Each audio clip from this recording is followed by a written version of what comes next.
ஓம் ஞானமூர்த்தீஸ்வர சமேத முத்தாரமனை போற்றி. அனைவருக்கும் வணக்கம். அனுபவம் மற்றும் மறுவாக்கு ஜோதி செந்தில்குமார் முத்தாரமன் பேசுகிறேன். இந்த பதிவில் விருச்சிக ராசி மற்றும் விருச்சிக லக்கணத்தில் ஒரு ஜாதகர் பிறந்திருக்கிறார் அப்படின்னாச்சுன்னா அது ஆணாக இருந்தாலும் சரி பெண்ணாக இருந்தாலும் சரி, ஒரு ஜாதகருக்கு விருச்சிக ராசி சம்பந்தப்பட்டாலும் சரி, விருச்சிக லக்கணம் சம்பந்தப்பட்டாலும் சரி, அல்லது ராசியும் லக்கணம் ஒரு சேர அமைந்திருந்தாலும் சரி, இந்த அமைப்பில் பிறந்த அன்பர்கள் உங்களுடைய ஒரு காலத்தில் சொத்து சார்ந்த விஷயங்கள், வீடு சார்ந்த விஷயங்கள், நிலம் சார்ந்த விஷயங்கள், நீங்கள் உறவுகளுக்குள்ள பார்த்தீங்கன்னா யார்கிட்ட வாங்கக்கூடாது. முதல்ல சகோதர சகோதரி உறவு என்று சொல்லக்கூடிய உறவுகள்கிட்ட சொத்து சார்ந்த விஷயங்கள் நீங்கள் கண்டிப்பாக வாங்கக்கூடாது. ஏன் அப்படின்னு கேட்டீங்கன்னா, உங்களுடைய ராசி மற்றும் லக்கணத்திற்கு 3ஆம் இடம் என்று சொல்லக்கூடிய அந்த சகோதர சகோதரி உறவு ஸ்தானம் சொல்றோம் பார்த்தீங்களா, இந்த ஸ்தானம் காலதேவ கணக்குப்படி கர்ம ராசியாக வரும். மகர ராசி கர்மஸ்தானம். அதே சமயத்தில் உங்களுடைய ராசி மற்றும் லக்கணத்திற்கு 3ஆம் இடமே மாரகமாக செயல்படுவதால் நீங்கள் இளைய சகோதர சகோதரி உறவு இவங்க கூட சேர்ந்து ஒரு சொத்து வாங்குறோம், அல்லது அவங்க சொத்தை நம்மளுக்கு எழுதி தர்றாங்க, இப்படி நீங்கள் ஏதாவது ஒன்று அவங்க கிட்ட வாங்கும்போது என்ன ஆகுன்னா அங்கே உங்களுக்கு மாரகம் சம்பந்தப்பட்ட ஒரு விஷயம், அதாவது அந்த சொத்தை நீங்கள் எப்போ கையில் வாங்குறீங்களோ அந்த நிமிஷத்துலேருந்து உங்கள் தொழிலே ஒரு மாரகம் ஏற்படும். தொழிலில் எப்படிப்பா மாரகம் ஏற்படும் அப்படின்னு கேட்கலாம். உங்கள் தொழில் முடங்க ஆரம்பிக்கும். நீங்கள் என்ன தொழில் வேணாலும் செஞ்சுட்டுங்க.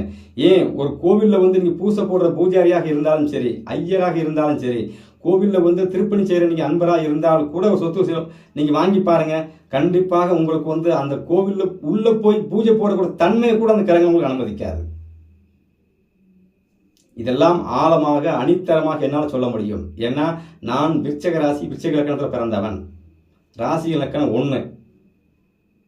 சரி, ஏன் நம்மளுக்கு மட்டும் இந்த அமைப்பு? பொதுவாக விருச்சிகத்தை நீங்கள் தெளிவாக புரிஞ்சுக்குங்க. காலதேவ கணக்குப்படி பார்த்தீங்கன்னா உங்கள் ராசி 8வது ராசி. அசிங்கம் அவமானங்களை தாங்கிறதுக்கு உண்டான ராசி. ஊரில் எல்லாரும் ஒன்றா இருக்கும்போது நீங்கள் தனிமைப்படுத்தப்படக்கூடிய ராசி. சாக்கடையை குறிக்கிற ராசி. ஊரோட கழிவறையை குறிக்கிற ராசி. விருச்சிக ராசியில் பிறந்தவங்க கொஞ்சம் செக் பண்ணி பாருங்க.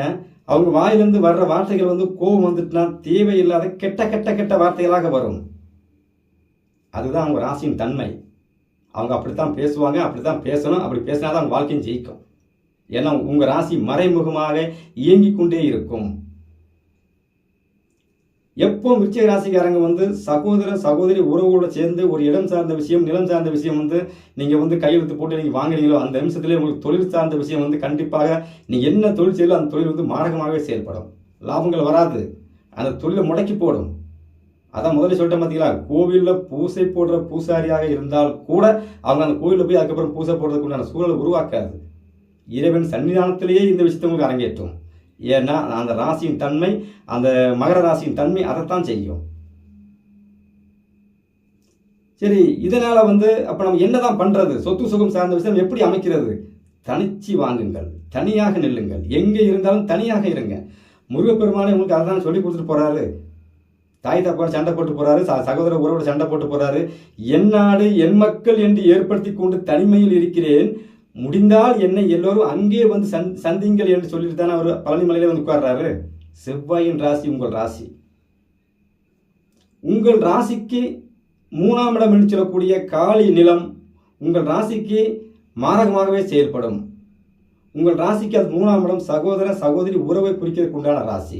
அதே சமயத்தில் காலதேவ கணக்குப்படி பார்த்தீங்கன்னா அது 10வது ராசி, மாமியார் சம்பந்தப்பட்ட உறவை குறிக்கிற ராசி. அப்போ மாமியார் கையில் சொத்து வாங்கினாலும் நிற்காது. மாமியார் கையில் ஒரு ஆரம்ப காலத்தில் கையில் காசு பணத்தை வாங்கி நீங்கள் தொழில் செஞ்சு பாருங்கள், டாப்பில் போகும். அப்படி என்னடா எங்கள் மாமியார் கையில் வாங்கினாச்சுன்னா எங்கள் அத்தை கையில் வாங்கினாச்சுன்னா இப்படி சூப்பராக இருக்குது அப்படின்னு நினச்சிட்டு இருப்போம். ஆனால் காலப்போக்கில் பார்த்தீங்கன்னா அந்த தொழில் அதோட அது சர்வமாக போயிடும். ஏன் அப்படின்னு கேட்டிங்கன்னா அது கர்மஸ்தானம், கர்மா. காலதேவ கணக்குப்படி கர்மா வேலை செய்து கொண்டே இருக்கும். அது உங்களுக்கு மாரகமாகவே வேலை செய்யும். சரி, இது மட்டும்தானே? அந்த 3ஆம் இடத்தை மட்டும் வச்சு இப்படி நம்ம முடிவெடுக்க முடியுமா அப்படின்னு கேட்டிங்கன்னா நல்லா கணக்கு பாருங்க. சகோதர உறவு என்று சொல்லக்கூடிய அந்த சகோதர உறவு, அந்த காரகன் என்று சொல்லக்கூடிய அந்த ஸ்தானத்துக்கு காரகன் செவ்வாய் பகவான் உங்கள் ராசி இலக்கணத்திற்கு அவரே 6ஆம் அதிபதி, பிரச்சனைக்குரிய கிரகமாகவே மாறுவார். நீங்களே வில்லங்கமான ஆளு, அது வேற. அதையும் தாண்டி உங்கள் சகோதரரே உங்களோட வில்லங்கம் பேசக்கூடிய சூழல் அங்கே உருவாகும். சரி, அது மட்டும்தான் நடக்குமா? அந்த செவ்வாய் பகவான் பாருங்க, காலதேவ கணக்குப்படி 4ஆம் இடம் என்று சொல்லக்கூடிய கடக ராசியில அவர் நீசமாகிறார். அது உங்கள் ராசி இலக்கணத்திற்கு 9ஆம் இடமாக வருது.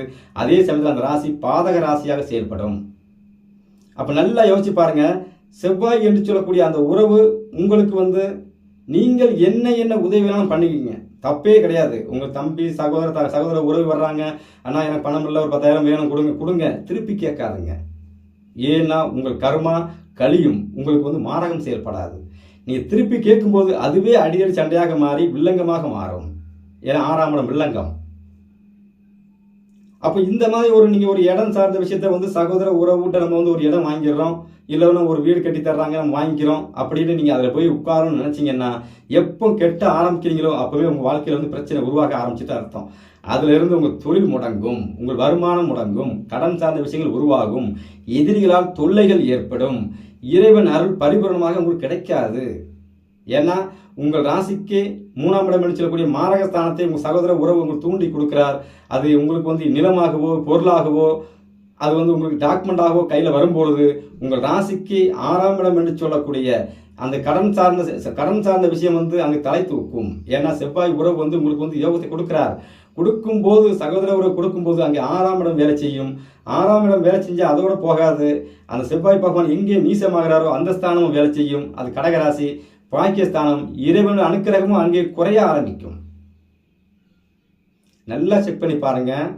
சகோதர உறவு என்று சொல்லக்கூடிய அந்த ஸ்தானத்துல தான் உங்கள் ராசி லக்கணத்திற்கு 6ஆம் அதிபதி என்று சொல்லக்கூடிய செவ்வாய் பகவான், உங்கள் ராசி லக்கணத்திற்கு லக்னாதிபதி என்று சொல்லக்கூடிய செவ்வாய் பகவான் உச்ச நிலை அடைகிறார் அந்த மகர ராசியில.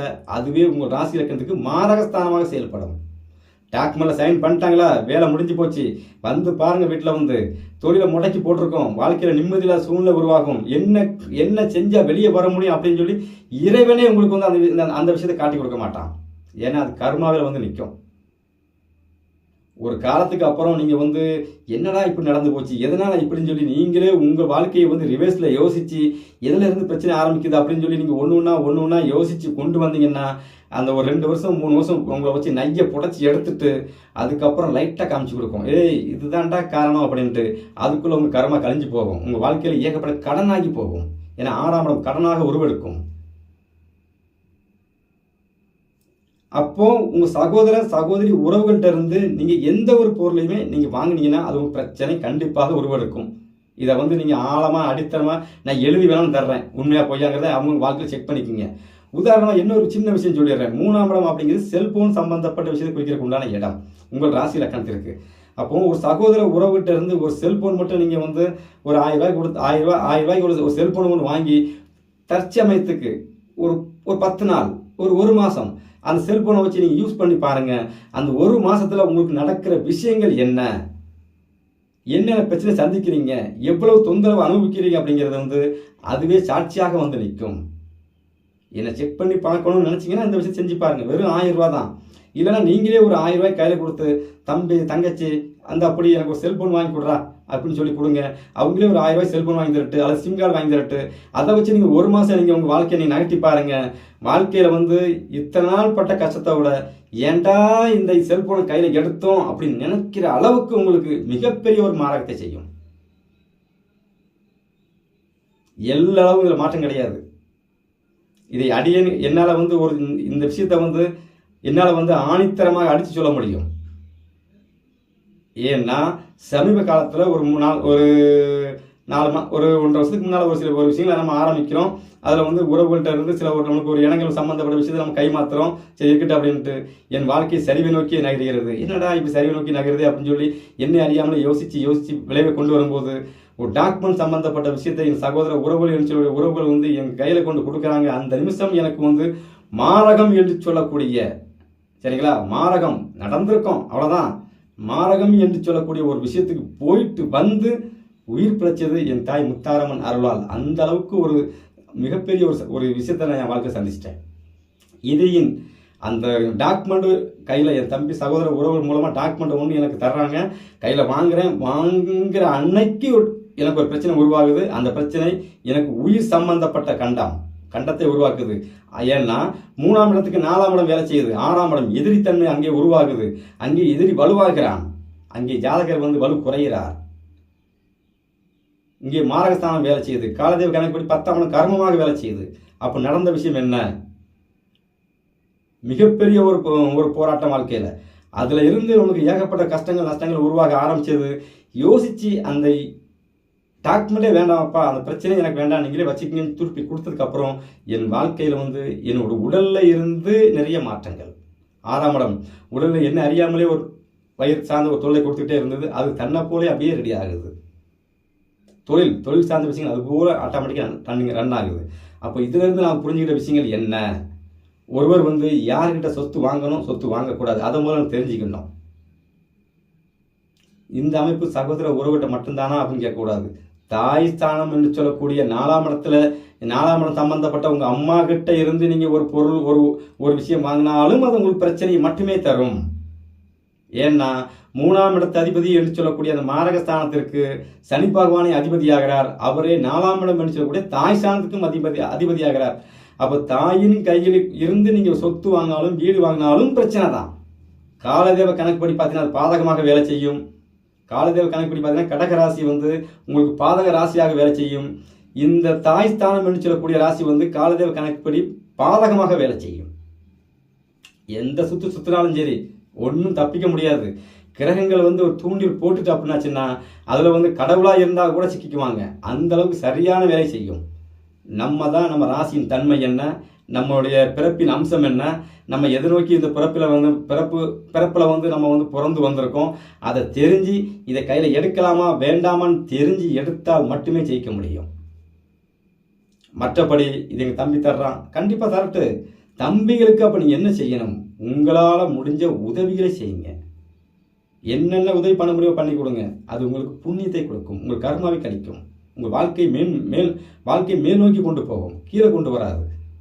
தம்பி வீடு கட்டணும் ஆசைப்படுறானா, வீடு கூட மாடன்னு கட்டி கொடுங்க, நீங்கள் அனுபவிக்காதீர்கள். தம்பி ஒரு இடம் வாங்குறானா, கூட மாடன்னு ஒரு பிரச்சனை வருதா, தம்பிக்கு கூட மாடன் நீங்கள் நில்லுங்க, உங்களுக்கு அது யோகத்தை கொடுக்கும். அங்கே இருந்து உதவிகளை நீங்கள் எதிர்பார்க்காதீர்கள்.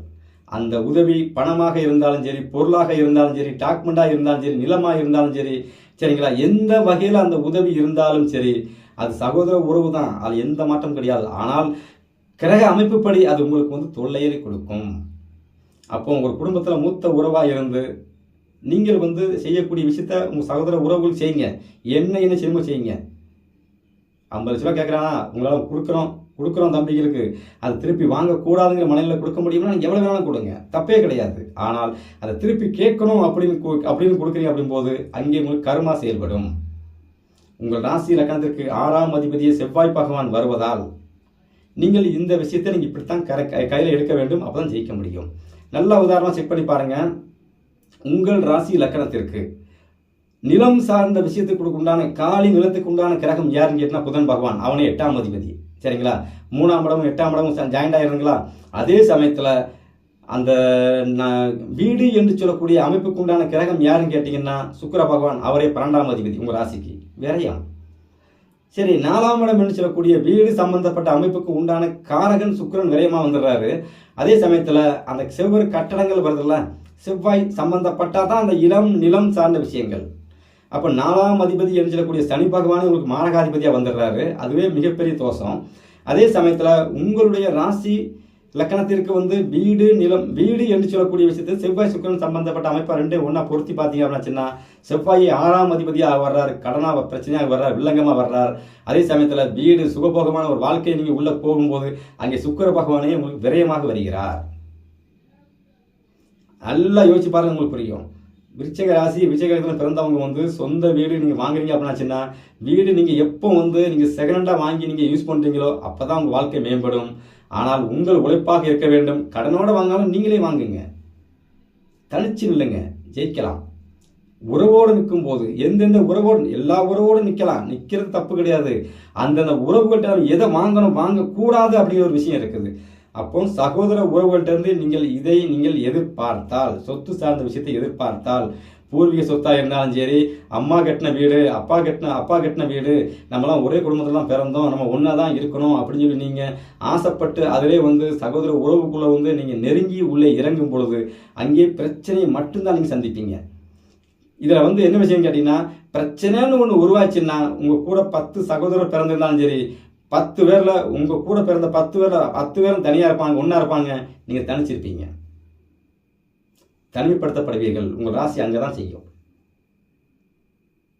அப்போ இந்த அமைப்பில் வந்து பார்த்தீங்கன்னா எப்போ அண்ணன் தம்பி எல்லாரும் ஒன்றாவே இருப்போம், ஒன்று சந்தோஷமாக இருப்போம், பேசிக்கிட்டே இருப்போம். நீ அங்கே வீடு கட்டி அங்கே வீடு கட்டிக்கிறேன், நான் எனக்குன்னு ஒரு இடத்த வாங்கி எங்கேயோ இப்போ கட்டிக்கிறேன். இப்படி நீங்கள் தனித்து உங்களுக்காக ஒரு ஸ்டேட்டஸை நீங்கள் உருவாக்கும் பொழுது அங்கே உங்களுக்கு வந்து காலதேவ கணக்குப்படி சரிங்களா இறைவன் உங்களுக்கு வந்து மிகப்பெரிய யோகத்தை கொடுப்பான். உங்களால் வந்து சகோதர உறவுக்குள்ளே வந்து சொத்து சார்ந்த பிரச்சனைக்கு நீங்கள் அவங்ககிட்ட இருக்கிற சொத்துக்களுக்கு வந்து எனக்கு பங்கு வேணும் நீங்கள் கேட்டிங்கன்னாச்சுன்னா ஏதோ சொல்லுவாங்க ஏனை குழி தோண்டி ஏதோ பலன்னு சொல்லுவாங்களா, அந்த கதையெல்லாம் மாறி போகும். சரிங்களா? சரி தம்பி நீனே வச்சுக்கிற சந்தோஷமாக ஒன்றும் பிரச்சனை இல்லை வச்சுக்க, நான் வேற பக்கம் வாங்கிறேன் அப்படின்னு சொன்னீங்கன்னா அங்கே செவ்வாய் சந்தோஷமாகுவான். செவ்வாய் சந்தோஷமாகும் போது உங்கள் ஜாதகம் ஜெயிக்கும். உங்கள் ஜாதகத்தில் இருக்கிற கிரகங்கள் வேலை செய்யும். கிரகங்கள் வேலை செய்யும் பொழுது ஜாதகராகிய உங்களுக்கு கிடைக்கக்கூடிய கௌரவம், அந்தஸ்து, சொத்து சார்ந்த விஷயங்கள் ஏகப்பட்டது எக்ஸெட்ரா எக்ஸெட்ரா. செவ்வாய் பகவானால் உங்களுக்கு என்ன கொடுக்க இந்த பிரபஞ்சம் கடமைப்பட்டிருக்கோ அனைத்தையும் தெளிவாக பிரச்சனை இல்லாமல் எளிமையாக கொடுத்து கொண்டே இருப்பார். அடியே உணர்ந்த விஷயம், என் தாய் முத்தாரம்மன் எனக்குள் இருந்து உணர்த்திய விஷயங்கள் இதுவே. அப்போ சொத்து சார்ந்த விஷயத்த நீங்கள் வந்து தனிப்பட்ட முறையில் நீங்கள் எங்கே இருந்தாலும் வாங்கி சொத்து வாங்கி கூச்சிக்கிடுங்க, தப்பு இல்லை. உறவுகள்கிட்ட இருக்கிற ஒரு சென்ட் இடமா இருந்தாலும் அதில் எனக்கு ஒரு கால் சென்ட் இடம் வேணும்னு சொல்லி நீங்கள் உள்ளே போய் ஜாயிண்ட் ஆகாதுங்க. அதுவே உங்களுக்கு வந்து மிகப்பெரிய பிரச்சனை கொடுக்கும். நீங்கள் இருக்கிற எவ்வளோ சொத்து இருந்தாலும் சரி, பல கோடி சொத்து வச்சுருப்பீங்க, ஒரே ஒரு கால் சென்ட் இடத்த கொண்டு போய் அவங்ககிட்ட இருந்து வாங்கியிருப்பீங்க. அதுவே அந்த கால் சென்ட் இடமே பல ஒரு சொத்தை அழிச்சு உங்களுக்கு ஜீரோவை கொண்டு வந்துடும். அப்போ நீங்கள் செய்யக்கூடிய விஷயங்கள் என்ன, எதை நம்ம செய்யணும், எதை செய்யக்கூடாது, அது நம்ம ஜாதகத்திலே குறிப்பிட்டிருக்கோம். அதை கரெக்டாக கையில் பிடிக்கும்போது உங்கள் வாழ்க்கை ஜெயிக்கும். ஏன்னா உங்கள் ராசி இலக்கணத்திற்கு நீங்கள் மாரகஸ்தானம் என்று சொல்லக்கூடிய 3ஆம் இடம், சகோதர உறவு என்று சொல்லக்கூடிய மாரகஸ்தானத்தை வந்து நீங்கள் டாக்குமெண்ட் சம்மந்தப்பட்ட விஷயம், இடங்கள் சம்மந்தப்பட்ட விஷயம், காலிநிலம் சம்மந்தப்பட்டது, வீடு சம்மந்தப்பட்ட விஷயத்தை நீங்கள் அங்கேயே நீங்கள் தோண்டும் போது அவங்கள்ட்ட வந்து நீங்கள் பரிசாக நீங்கள் அன்பளிப்பாக இல்லது காசு கொடுத்தோ நீங்கள் வாங்கும்போது என்னாகும் அப்படின்னு கேட்டிங்கன்னா அந்த மகர ராசிக்கு உங்கள் ராசி பாதகமாக வேலை செய்யும். மகர ராசி காலதேவ கணக்குப்படி 10வது ராசி, விருச்சிக ராசி காலதேவ கணக்குப்படி 8வது ராசி. அப்போ என்னாகும், அங்கே அந்த சொத்து சார்ந்த விஷயத்தை கையில் எடுத்த உடனே உங்கள் ராசி வந்து பிரச்சனையாக மாறும். ராசி பிரச்சனை மாறினா என்ன அர்த்தம், இந்த ஜாதகர் சிக்க போகிறார், அசிங்கப்பட போகிறார், தொழில் நஷ்டப்பட போகிறார், கோர்ட்டு கேஸுக்கு அலைய போகிறார், ஏதோ ஒரு சூழலை சிக்கி சின்ன பின்னமாகி கடலில் வந்து மூழ்க போகிறார்னு அர்த்தம். அடியேன் உணர்ந்த விஷயங்கள் தான் தெளிவாக கொடுத்துருக்கிறேன். சரிங்களா? சரி, எல்லோருக்கும் என் தாய் முத்தாரம்மன் அருள் பரிபூர்ணமாக கிடைக்கட்டும். நன்றி, வணக்கம்.